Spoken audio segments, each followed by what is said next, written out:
So the first thing I would start with is compassion. And ultimately, it takes us realizing, and this is the challenge, because it's so easy for me to judge, for me to blame, but every time I judge and every time I blame, what I'm really doing is I'm giving away my power. What I have to do is realize that I'm complicit in everything I experience.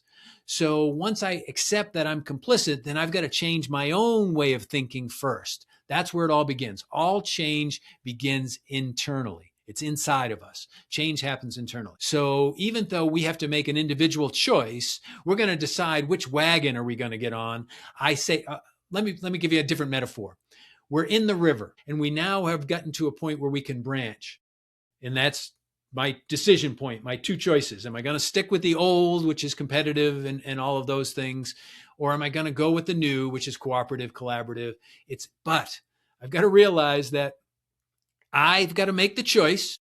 I've got to put some effort to move in that direction. And the starting point is compassion.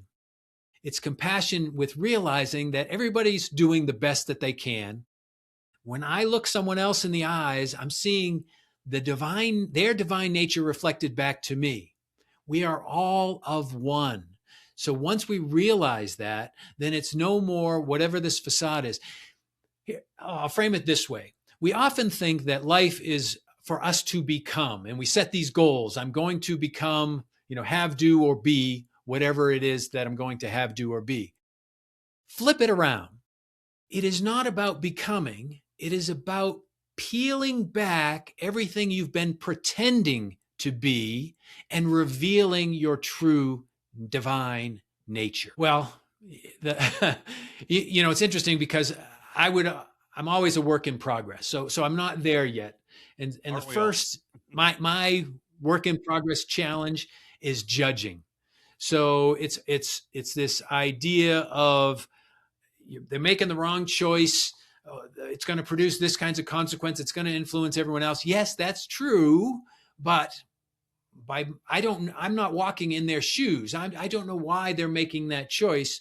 They are a divine being having a human experience for whatever their purpose may be. And they're doing the best that they can. Nobody makes a less than optimum decision. In other words, they always choose the best, even if they're bad choice, even if they have bad options, they're going to choose the best amongst the bad. I don't know that I did. It's been a slow kind of opening my eyes to see, but I realize I'm still complicit in the reality I create. So those challenges out there are just as much of I'm just as much a part of all of that as everyone else. But what I'm trying to do is recognize that you and I are in this together. We're all in this together. And if we can recognize that and say, you are valuable, I am valuable, let's work together, then we can make some progress. If I keep holding my hand up and saying, no, you're no good, or I judge you for whatever it may be, then we're never going to come together and we're never going to make the progress. So it's been a lifetime of evolution, and I've been directed.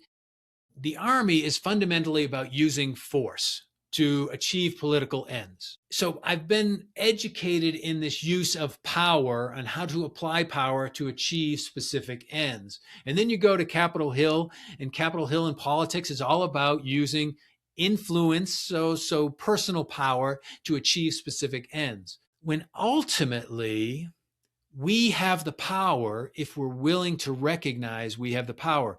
We're on an individual journey for a purpose that we've determined, and it can be better than we can even imagine if we will recognize it's not about fear and hate and dominance and competition and all of those other things. It's not about getting ahead of anyone else. It's about realizing what I truly am and then accepting and embracing.